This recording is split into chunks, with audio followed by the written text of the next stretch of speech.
Bismillahirrahmanirrahim.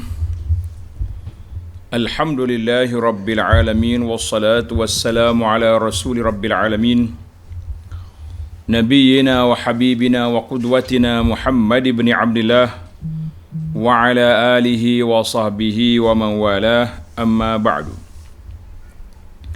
Muslimin dan muslimat, para jemaah, para penonton, para pelajar sekalian, Assalamualaikum warahmatullahi wabarakatuh. Alhamdulillah, kita teruskan bicara kita dalam siri yang ke-19, Hikayatun Fiqhiyah. Kisah-kisah hikayat fiqh. Kisah kita pada kali ini kisah di saat akhir Nabi sallallahu alaihi wasallam. Baginda sallallahu alaihi wasallam telah mengarahkan supaya Sayyidina Abu Bakar As-Siddiq menjadi imam. Memandangkan Rasulullah dalam keadaan uzur, maka dilantiknya, ditauliahkan kepada Sayyidina Abu Bakar untuk mengimami salat berjamaah di masjid. Kenapa Abu Bakar dipilih? Kita akan lihat nanti dalam perbincangan insya-Allah. Hadis yang kita bincang ini hadis yang diriwayat oleh Sayyidah Aisyah radhiyallahu anha. Dan hadis ini telah dikeluarkan oleh Imam Muslim dan lain-lain imam ashab as-sunan. An Aisyah radhiyallahu anha qalat, "Lamma dakhala Rasulullah sallallahu alaihi wasallam baiti." Tatkala Rasulullah sallallahu alaihi wasallam masuk ke rumahku, ke dalam keadaan Nabi sedang sakit yang membawa kepada kewafatan. Awal Nabi sakit di rumah Maimunah radhiyallahu anha. Kemudian Nabi sallallahu minta izin dengan isteri-isterinya yang lain untuk berada di rumah Aisyah, sebab rumah Aisyah tu bersambung dengan dinding Raudah. Maknanya senang Nabi nak ke masjid dan nak tengok suasana di masjid mudah. Fa'azinna lahu, maka semua isterinya setuju agar Nabi sallallahu alaihi wasallam balik duduk sakit di rumah Aisyah. Qala, Nabi sallallahu alaihi wasallam bersabda kepada Aisyah, "Muru Aba Bakrin falyusalli bin nas." Beritahu pada Sayyidina Abu Bakar biar dia jadi imam di masjid. Qalat, kata Aisyah, "Faqultu ya Rasulullah, inna Aba Bakrin rajulun raqiqun." Wahai Rasulullah sallallahu alaihi wasallam, bapa saya Sayyidina Abu Bakar tu sangat lembut hatinya. Lembut sangat orangnya. Idza qara'al Qur'an la yamliku dam'ahu. Bila dia baca Quran, dia tak boleh tahan air mata dia akan menangis. Falau amarta ghaira Abi Bakrin, bolehkah Rasulullah sallallahu alaihi wasallam tauliahkan lain daripada Abu Bakar? Aisyah murajaah Nabi di sini bukan tak setuju, cuma dia bimbang kepada ketahanan diri ayah dia untuk jadi imam dalam keadaan begini. Qalat, kata di Aisyah, "Wallahi ma bi illa karahiyatu an yatasha'aman nas." Aisyah bersumpah, bukan aku nak bantah arahan Nabi, cuma aku bimbang orang akan kritik Sayyidina Abu Bakar nanti. Sebab dia menangis, mungkin bacaan dia orang belakang tak dengar dan macam-macam lah. Bi awwali man yaqumu fi maqami Rasulillah, di mana dia akan jadi orang yang pertama duduk di tempat Nabi sallallahu alaihi wasallam jadi imam. Qalat, kata Aisyah, "Faraja'tuhu marrataini aw thalath." Aku murajaah balik, minta dengan Nabi, rayu dengan Nabi sallallahu alaihi wasallam 2 kali atau 3 kali. Minta lantik orang lain. Faqala, Nabi tetap dengan jawapan dia, "Liyusalli bin nasi Abu Bakrin." Hendaklah menjadi imam solat Abu Bakar. Orang lain tak ada. Kemudian Nabi kita pun marah kepada Aisyah, fa inna kunna sawahibu Yusuf. Kamu ni macam wanita-wanita di zaman Nabi Yusuf dulu. Banyak cakap dan banyak masalah cerita dia. Apa maksudnya seperti cerita Nabi Yusuf? Kan? Sebab kamu menzahirkan apa yang ada dalam yang zahir berbeza apa yang ada di batin. Contohnya perempuan Imra'atul Aziz panggil wanita-wanita, pembesar-pembesar wanita zaman Nabi Yusuf tu konon-kononnya nak memuliakan mereka, nak panggil kehormatan mereka, buat jamuan, tapi hak sebenarnya dalam hati dia nak suruh para wanita itu tengok kepada kecantikan Nabi Yusuf. Bila tengok Nabi Yusuf, oh patutlah Imra'atul Aziz ni tergila-gila sangat dengan dia, comel sangat kan. Sama juga dengan Aisyah radhiyallahu anha di sini. Dia minta supaya dikecualikan Sayyidina Abu Bakar daripada jadi imam kerana takut orang tak dengar bacaan dia. Yang sebenarnya dia bimbang takut orang kutuk Abu Bakar nanti sebab tidak dapat melaksanakan tugas dengan baik. Dia menangis, bacaan dia tak dengar. Itu tujuan Aisyah. Maka Nabi kata, mu ni macamlah cerita zaman Nabi Yusuf. Wanita-wanita di zaman Nabi Yusuf. Baik, kita tak nak panjangkan wanita Nabi Yusuf. Kita nak habiskan kisah kita ini di sini, insya-Allah. Hadis ini menunjukkan dilalatul hadis, menunjukkan kepada jawazul buka wat ta'awuh wal anin fi shalah. Harus kita menangis sampai teresak-esak dalam solat sekiranya tangisan itu hasil daripada khusyuk yang kita rasai setelah kita tadabbur Quran, itu tidak jadi masalah. Mana sampai mereka kita dengar ayat Quran azab pada hari kiamat, didedah segala rahsia, kita takut ketika itu sampai gemetar tubuh kita kan, menggigil kita, teresak-esak menangis, itu tidak memberi kesan kepada solat. Tapi jangan buat menangis, bertepik, melak-lak, itu tidak boleh. Itu bukan solat, namun dia itu suka-suka, maka itu tidak dibenarkan. Dan hadis lagi kalau kita nak ambil dilalah kelebihan Sayyidina Abu Bakar dan hukum isteri murajaah balik arahan Nabi sallallahu alaihi wasallam sedangkan orang lain tak boleh, ini kita akan bincang sekejap lagi. Baiklah para jemaah sekalian, 10 isu yang dibincangkan di sini. Yang pertama, Aisyah rawi kisah ini. Kita dah bincang banyak kali dah.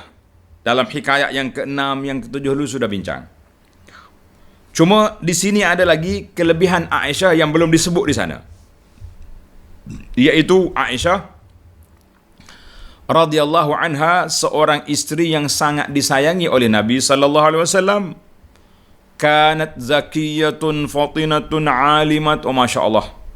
Seorang yang cerdik, yang bijak, yang alim, penghafal Al-Quran, dan dia juga hafal abyat syair-syair yang maknanya bahasa dia standard tinggi, sehingga isteri lain rasa macam cemburu dengan kebolehan Aisyah radhiyallahu anha. Dan dalam riwayat lain menceritakan tentang kisah ini. Bila Aisyah minta rayuan dengan Nabi sallallahu alaihi wasallam, dia kata, ya Rasulullah, tolonglah tukar orang lain. Nabi tak dengar. Dia pergi rumah Hafsah, dia minta tolong Hafsah. Hafsah, tolong cakap dengan Nabi, minta tukar Abu Bakar. Fa fa'alat Hafsah. Hafsah pergi buat rayuan, ya Rasulullah, minta tolong tukar orang lain lah, kerana orang tak dengar nanti. Fa'mur Umar, suruh ayah saya, tak apa, nanti saya cakap dengan bapa. Oh, bila Hafsah pergi cakap, Nabi marah. Nabi kata, inna kunna la antunna sawahiba Yusuf. Mu ni macam orang perempuan zaman Nabi Yusuf. Ada perancangan sendiri. Muru Aba Bakrin fal yusalli bin nas. Pergi suruh Abu Bakar. Mari Hafsah jumpa dengan Aisyah. Dia kata apa? Ma kuntu li usiba minki khaira. Aisyah, Kalau musuh aku benda pelik-pelik agak, aku tak dapat benda baik lah dengan main dengan mu ni. Maknanya ada je benda yang tak kena yang kau suruh aku buat. Kita kata radhiyallahu taala an jami'i ummahatil mukminin. Hadis kisah ini juga dikeluarkan oleh Imam Bukhari dan lain-lain. Baiklah para jemaah sekalian, itu Hafsah dan Aisyah. Yang pentingnya dua orang ni di antara isteri yang muda lah, muda. Aisyah yang paling muda sekali, Hafsah pun muda juga. Nak banding dengan Ummu Salamah, dengan Maimunah, dengan lain-lain kan. Baik. Kerana tu Aisyah dia geng dua tu, dia boleh pakak. Yang ke seterusnya iaitulah Sayyidina Abu Bakar As-Siddiq radhiyallahu anhu. Cukuplah Abu Bakar ini seorang sahabat yang telah dipilih oleh Allah Azza wa Jalla menemani Nabi di awal Islam. Nabi kita isytiharkan Islamnya, Abu Bakar terus beriman, Nabi berhijrah, Abu Bakar menemaninya, dan banyak lagi lah. Sehingga Nabi SAW bersabda, inna min amannin nasi alayya fi suhbatihi wa malihi Aba Bakrin. Nabi kata semua orang yang banyak jasa dia, yang banyak sumbangan dia di kalangan manusia kepada aku, dalam persahabatannya, dalam harta bendanya, Abu Bakar. Allahu Akbar. Radhiyallahu ta'ala an Abi Bakrin As-Siddiq. Maka Nabi kata, walau kuntum muttakhizan khalilan min ummati lattakhastu Aba Bakrin. Kalau aku ambil seorang yang kawan, kekasih yang rapat, maka Abu Bakar lah orangnya. Tapi aku ni sudah menjadi kekasih Allah Azza wa Jalla, illa khullatal Islam, mana kekasih dalam Islam Abu Bakar. Kemudian Nabi perintahkan semua rumah, la yabqiyanna fil masjidi khawkhatun illa khawkhatu Abi Bakrin. Rumah sekitar masjid ini jangan ada pintu, tingkap, pintu yang boleh berhubung ke masjid, tutup semua. Kecuali khawkhat Abi Bakrin, kecuali pintu Sayyidina Abu Bakar. Allahu Akbar. Sayyidina Abu Bakar boleh buka. Di mana tuan-tuan yang pergi ke Madinah sekarang, cari dalam di Madinah tu, cari dia panggil ni di Madinah ni bab Ar-Rahmah. Babur Rahmah. Di tepi Babur Rahmah, kalau kita masuk melalui pintu Babur Rahmah tu nak pergi ke Raudah, masuk je pintu, tuan-tuan akan tengok satu tulisan ditulis Khawkhat Abi Bakrin. Di situlah maknanya jarak pintu rumah Sayyidina Abu Bakar yang menghala ke masjid. Nabi kata semua pintu lain ditutup kecuali Khawkhat Abi Bakar radhiyallahu anhu, dia jadi dibenarkan. Hadis ini muttafaqun alaih. Baiklah, kita pergi kepada isu yang ketiga. Sebelum Nabi SAW sakit, baginda telah menerima beberapa isyarat dan tanda-tanda ajalnya sudah hampir. Di antaranya turunnya suratul Nasri. Bismillahirrahmanirrahim. Idza jaa nasrullahi wal fath. Bila turun ayat Quran ini, faqala, kata Nabi sallallahu alaihi wasallam, nu'iyat ilayya nafsi. Allah Taala dah bagi maklumat pada aku tentang kematianku sudah dekat. Maknanya bila sempurna Islam, ajaran yang aku bawa ni telah diterima oleh ramai orang, masuk Islam berduyun-duyun, maka ketika itu akan berlakulah kehilangan. Jibril datang pada Ramadan tahun yang terakhir itu 2 kali mudarasatul Quran. Biasanya sekali tahun ni 2 kali. Nabi sekali lagi kata, ma azunnu ajali illa hadar. Aku rasa tempoh hajaku sudah dekat. Yang terakhir Nabi kita sallallahu alaihi wasallam diperintah supaya keluar ke perkuburan Baqi'. Kuburan Baqi' di Madinah ni. Dalam buku kita ni ada plan ataupun peta di manakah kubur para sahabat-sahabat yang dapat dikenali. Tuan-tuan boleh tengok. InsyaAllah dengan panduan peta tu kita boleh cari. Untuk minta ampun kepada penduduk Baqi', orang-orang mati di Baqi'. Kemudian lepas pada itu Nabi pula pergi ziarah syuhada Uhud. Kata di para ulama sirah, seolah-olah Nabi kita nak pergi buat selamat tinggal kepada orang yang telah mati dan juga kepada sahabat yang masih hidup di sini. Allahu Akbar. Banyak lagi lah tanda-tanda lain. Kemudian apabila selesai daripada balik ziarah Baqi' pada malam tersebut pada malam Selasa, hari Selasa malam Rabu. Pagi esok, pagi Rabu, Nabi kita 28 hari bulan Safar, tahun yang ke-11, Nabi kita mula demam, panas. Ketika itu dia berada di rumah Zainab binti Jahshin. Kemudian bila sakitnya bertambah, Nabi kita berpindah ke rumah Maimunah. Kemudian barulah Nabi kita minta pindah ke rumah Aisyah radhiyallahu anha. Itu yang terakhirlah. Dan sehinggalah Nabi kita wafat di atas pangkuan Sayyidah Aisyah radhiyallahu anha wa ardaha. Maknanya sakitnya Nabi sallallahu alaihi wasallam sekitar 2 minggu. Nabi telah memerintahkan supaya Sayyidina Abu Bakar menjadi imam dan telah diberi ubat macam-macam. Semuanya telah ditetapkan oleh Allah Azza wa Jalla pada duha hari Isnin. Ada ulama sirah kata 12 Rabiul Awal, ada kata 13. Yang pentingnya sekitar tu 12 Rabiul Awal, hari Isnin, tahun yang ke-11 Hijrah, ila Rafiqil A'la, Nabi sallallahu alaihi wasallam telah berpindah menemui Allah kekasihnya. Kemudian dikebumikan jasad yang mulia di tempat Nabi wafat, iaitulah di dalam rumah Sayyidah Aisyah radhiyallahu anha. Jadi saya tak panjangkan cerita makam Nabi, tuan-tuan boleh baca dalam kitab Madinah ini. Baiklah, yang keempat, kelebihan Sayyidina Abu Bakar. Nabi SAW telah meletakkan kelebihannya yang sangat tinggi. Sesiapa yang baca manaqib Abi Bakrin dalam kitab sunnah, dalam kitab sirah, dalam kitab apa, kita sangat kagum dan semua akan mengatakan Abu Bakar layak dipilih menjadi khalifah Rasulullah sallallahu alaihi wasallam yang pertama. Apakah ciri-ciri kriteria Nabi sallallahu alaihi wasallam telah memilih ataupun memberi isyarat Abu Bakar akan mengganti baginda sallallahu alaihi wasallam setelah dia wafat? Dan apabila berlakunya perhimpunan di Saqifah Bani Sa'idah, bila Sayyidina Umar calonkan Abu Bakar, semua orang setuju kerana banyak sebab. Di antaranya, Nabi SAW telah minta Abu Bakar menggantikannya menjadi imam. Masya Allah, tabaraka. Lebih beberapa kali. Tengok dalam siri yang lepas, ketika Nabi kita pergi mendamaikan masyarakat di Quba, Abu Bakar jadi imam. Ataupun di saat akhir ini, 3 kali Aisyah, Hafsah pergi rayu supaya tukar Abu Bakar. Nabi kata, la, tauliah ini diberi pada Abu Bakar, tidak orang lain. Allahu Akbar. Yang ketiga, Nabi SAW juga telah memerintahkan supaya pintu-pintu lain, rumah lain ditutup kecuali Abu Bakar. Yang keempat, sahabat tengok Abu Bakar ni tak pernah berpisah dengan Nabi sallallahu alaihi wasallam di mana saja. Kan?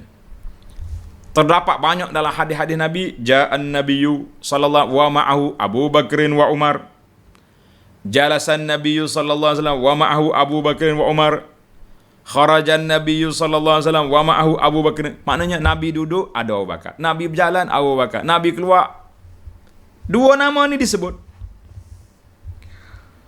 Bahkan di saat akhir Nabi hayat Nabi sallallahu alaihi wasallam, datang seorang perempuan minta bantuan.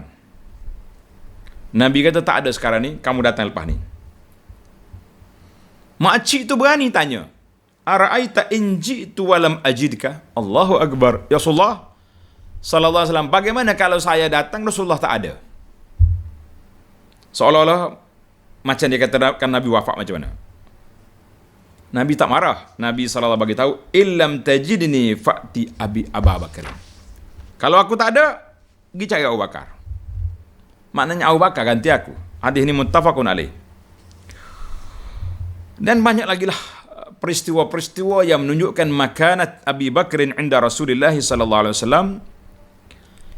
Inilah yang diistimbatkan oleh para ulama, para sahabat, mengatakan bahawa itu di antara tanda-tanda isyarat Nabi nak Sayyidina Abu Bakar yang akan ganti dia sallallahu alaihi wasallam, wa radhiyallahu an Abi Bakrin wa an jami'is sahabah.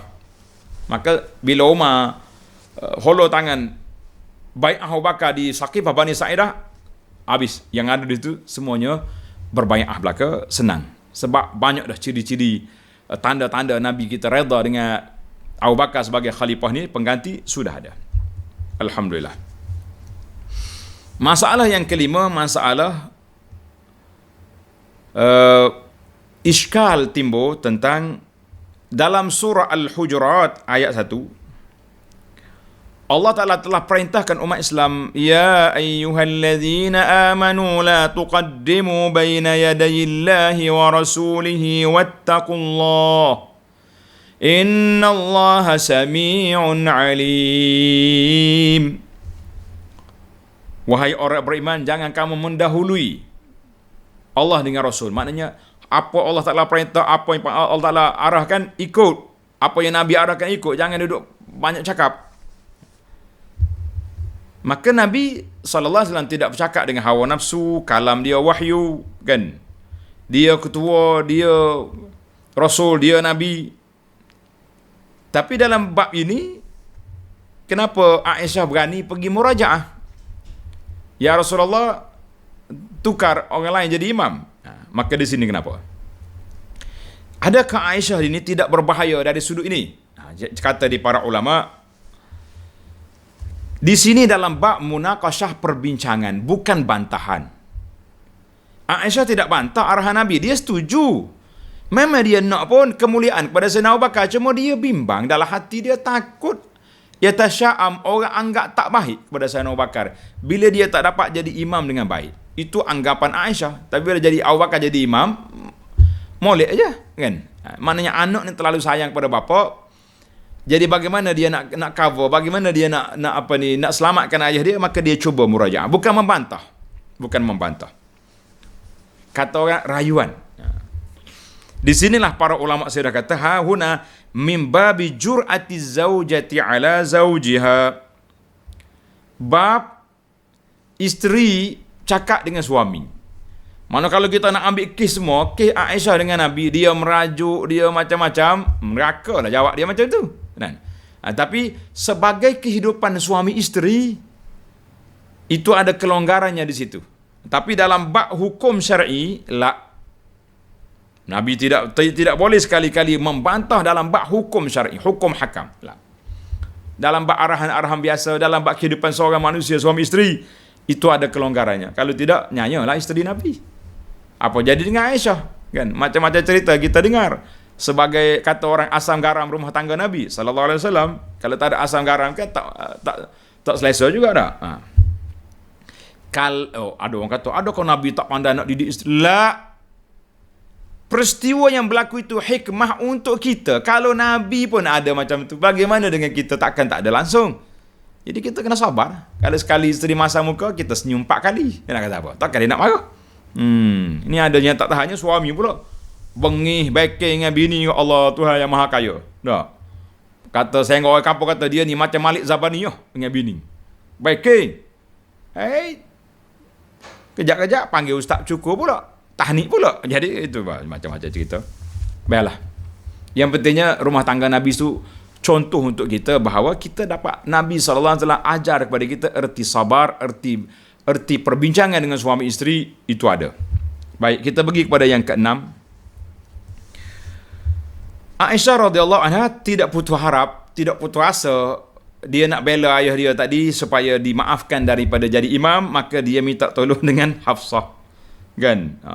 Jadi Hafsah pernah satu kali Sayyidina Umar naik. Umar naik jadi imam. Hadis ini dalam riwayat Imam Ahmad. Ketika itu Nabi SAW berada di rumah Maimunah.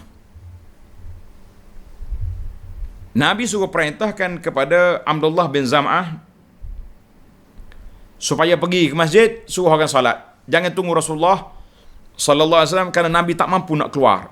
Uzurnya bersangatan, tak larat dah dia. Abdullah bin Zam'ah keluar, tengok Sayyidina Umar ada. Oh, hebat. Umar, salli. Ya Umar, salli bin nas. Nabi tak larat nak keluar. Umar pun jadi imam. Fasami'a Rasulullah sallallahu alaihi wasallam tahu. Nabi di rumah Maimunah, dia dengar suara Umar. Umar ni suara dia kuat, jahur. Beza dengan Sayyidina Abu Bakar. Abu Bakar lembut je. Yang ni kuat. Nabi bertanya, "Halaisa hadza sautu Umar?" Ini suara Sayyidina Umar? Ya. Qalu bala. Maka Nabi kata, tak apalah, biar jadi imam, tapi tauliah untuk imam yang seterusnya Abu Bakrin. Falyusalli bin nas, kena Abu Bakar juga. Ya'ballahu wal zalika wal mu'minun illa Abu Bakrin. Jadi yang penting suruh Abu Bakar. Maknanya kalau kita belajar ilmu psikologi ke ilmu logik ke sangat tinggi, peratus isyarat Nabi SAW kepada Sayyidina Abu Bakar yang akan ganti dia jadi khalifah.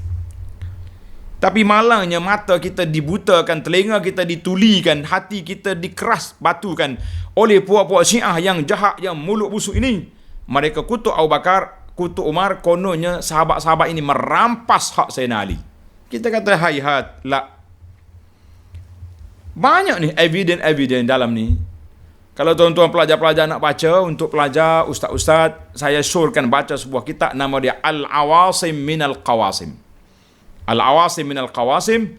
Dalam kitab ini menarik tentang perbincangan tentang apa yang berlaku kepada sahabat pada saat itu. Ini penting. Baiklah. Kita tak nak panjangkan di sini, kita nak habiskan kisah kita secara ringkas. Yang ketujuh,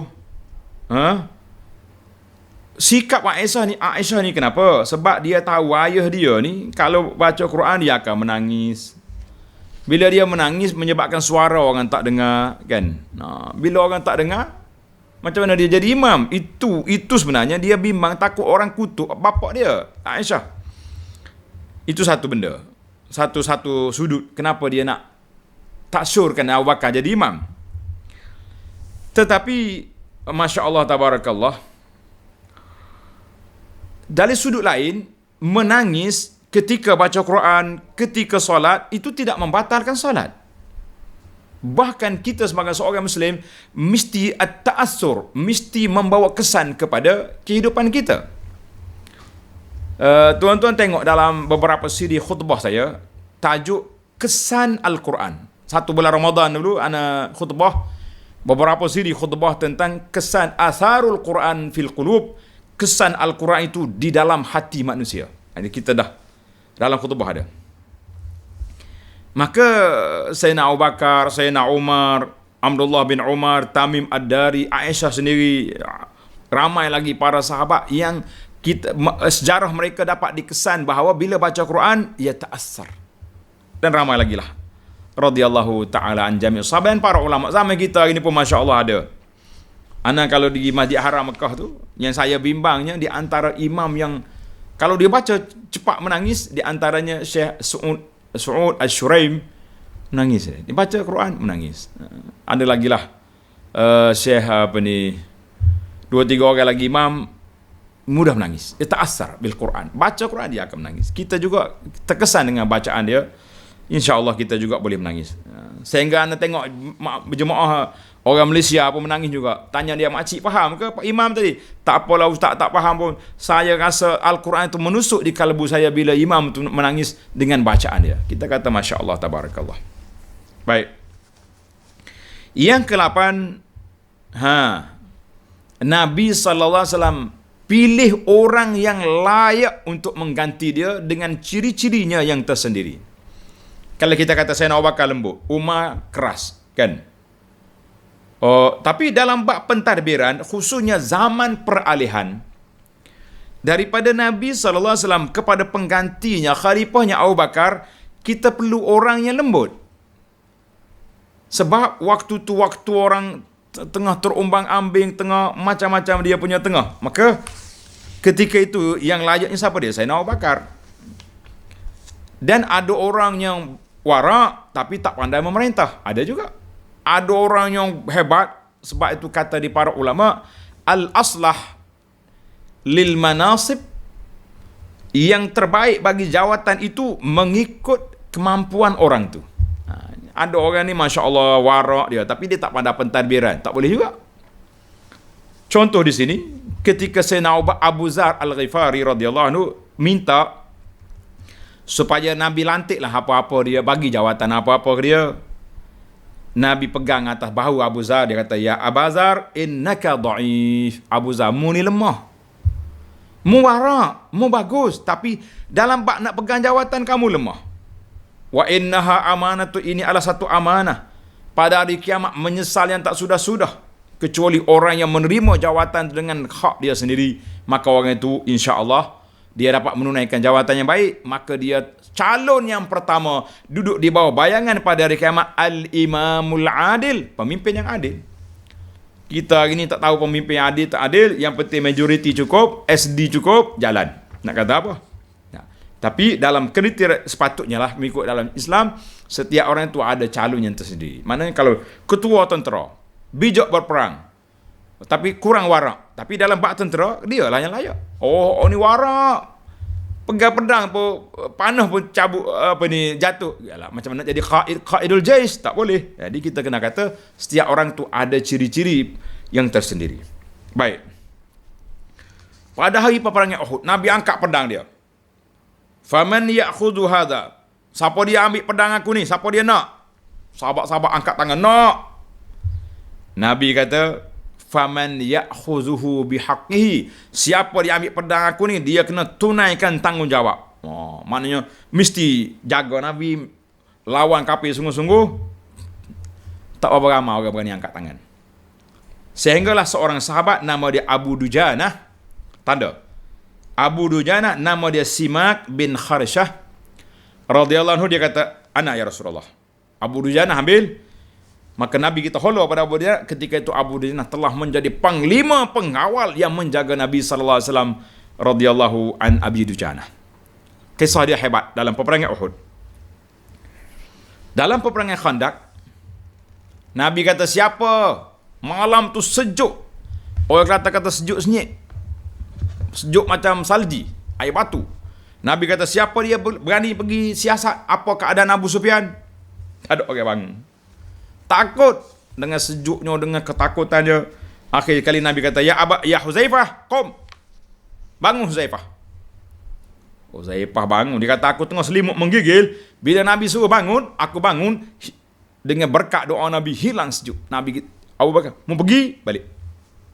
Dia yakin dengan janji Nabi, dia pergi dengan selamat balik. Panjanglah cerita dia. Yang pentingnya Nabi kita pilih sahabat-sahabat. Masa peperangan Khaybar, Nabi pilih Sayyidina Ali untuk diberi bawa panji-panji Islam untuk membuka Khaybar pada ketika itu. Masya Allah, tabarakallah. Itulah di antaranya. Maka di sini Nabi nampak orang yang layak untuk mengganti dia selepas Nabi wafat, iaitulah Sayyidina Abu Bakar. Abu Bakar settle dulu peralihan kuasa, barulah mari Sayyidina Umar untuk memperluaskan negara Islam. Maka pergilah peperangan. Masa ni islah dakhili, dia panggil islah dakhiliyah.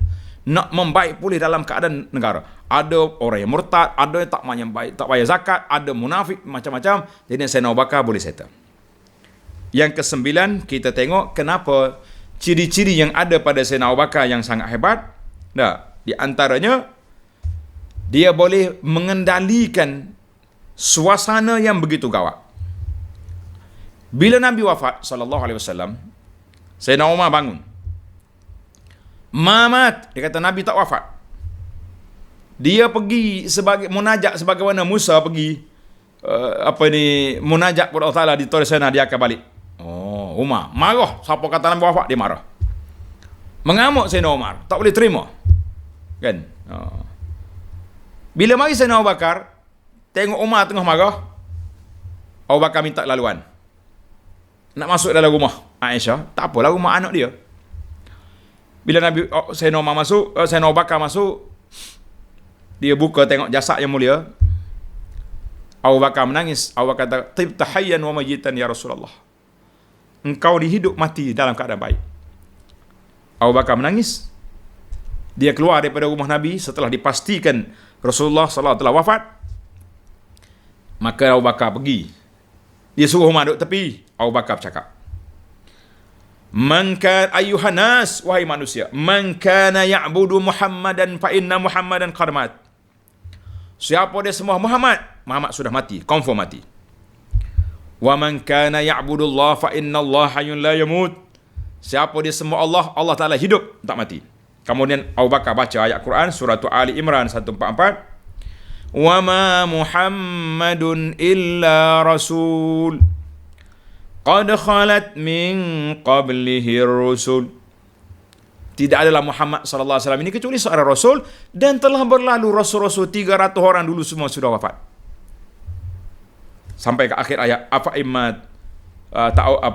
imma ta'au qutilan qalabtu ala aqabikum ila akhir ayat. Sayyidina Umar terduduk ketika itu, dia kata wallahi seolah-olah ayat ini baru sekarang turun aku dengar. Subhanallah. Tengok mana Abu Bakar dapat mengendalikan suasana yang begitu dalam keadaan yang begitu gawat. Abu Bakar juga telah dapat menghandlekan masalah golongan murtad, golongan yang tak mau bayar zakat dan macam-macam lagi lah. Maka alhamdulillah stabil keadaan. Wafat Sayyidina Abu Bakar, barulah Sayyidina Umar datang. Ketika itu barulah mari futuhat Islamiyah, tersebar luasnya negara-negara Islam. Baik, yang ke-10 di sini dalam hadis ini menangis, orang panggil sebab bukan buat-buat, yang terjadi hasil daripada khusyuk ataupun tadabbur, tidak membatalkan puasa. Tidak membatalkan solat. Tak batal solat.